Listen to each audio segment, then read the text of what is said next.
Hello everyone.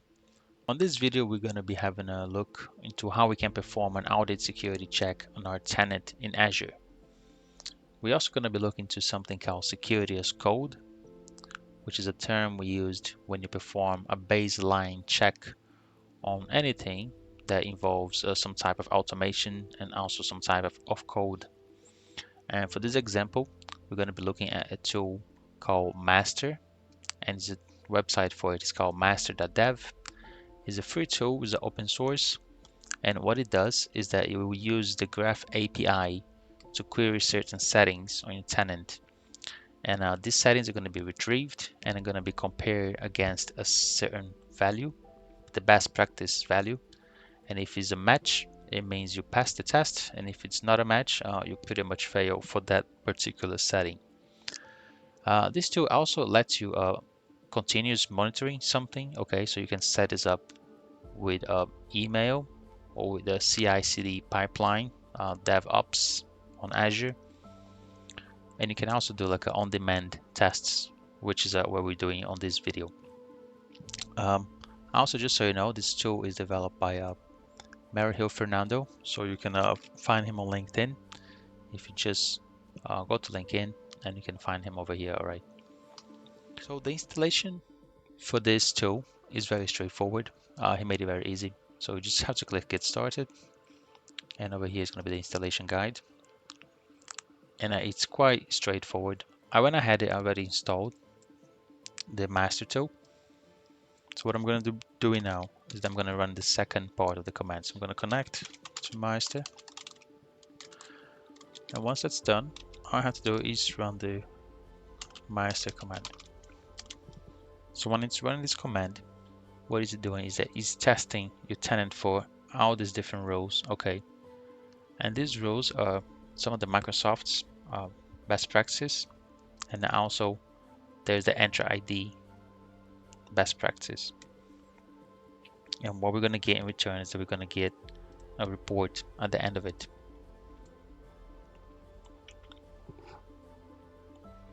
So this is the report that it has generated, and as you can see, it failed quite a lot of different ones.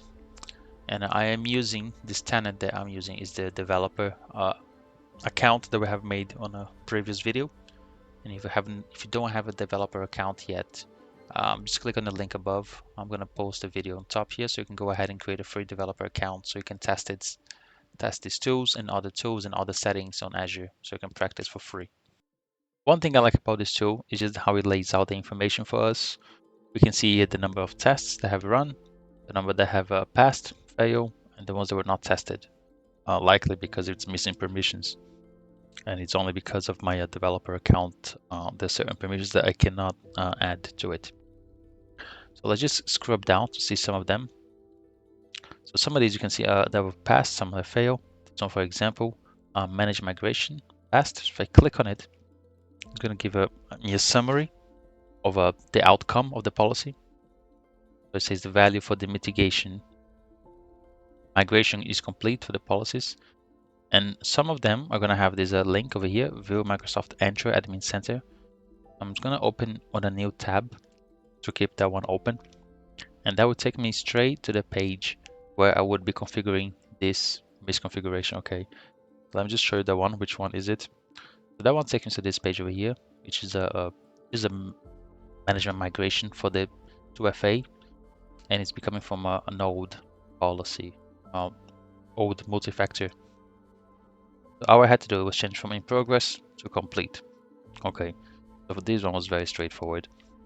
Another ones that we're going to be looking at as well. Just scrub down here. Show application name, push password list notification. On this particular issue, what's happening is that the application name for the push notification or the multi-factor, normally for best practice, it should also show the application name. And at the moment it's set to default, which it does not. So to change that, we have to go to this page, Policies, Authentication Methods Policy. That's going to be on the Azure portal. On this particular case, it's missing the exactly page. But if I just open a tab here, that's on Azure, okay. So what I did is I just searched for authentication methods over here. Authentication methods. You're gonna find this page. Once you open here, the settings should be one of them. It's not very obvious, but if you click on Microsoft Authenticator and you want to go to configure, and you're gonna see a new set of settings over here. Okay, as you can see at the moment, show application names and push passwords notification, right? So let's just change that to enable. And let's just also change the geographical location passwords. That's another issue that's asking there, Let's click on that one for now. I particularly did not like this issue because of the GPS coordinates is not very accurate. I imagine if I had turned that on for end users and it shows that they are logging in from 60 kilometers away from their actual location, it might get them confused. But for that purposes, let's change that to enable. And if I try to run again, so let's just do a count here. So test passed 24. So we had changed 2. So our hope now is to have that be 26 now. And let's just see if that has changed anything. It does take some trial and errors. If it does not change, it don't look like it have changed. Just try one more time, because what I've experienced before is that I do have to make another connection.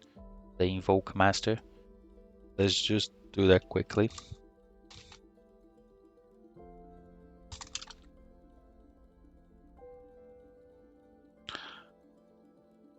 Just from my experience when I tried last time, I had to connect again. For some reason, it would not update until I actually made a new connection. So let's just try that one more time here to see if the report's going to be now updated to be 26. In case it does not, I'll end the video here anyways, guys, because I just wanted to show you how the application works, and you can have a go later on. But if you want to go up any specific ones that you get stuck on, just comment below and we can have a look together. Yeah, as you can see here, now it has passed to 26. So I did have to make a new connection to update the tokens probably. And now if I go down to over here, the push notification is now showing as passed.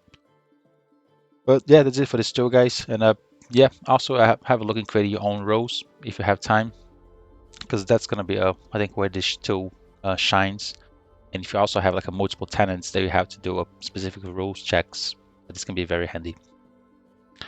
Yep, hope you enjoyed the video. See you next time.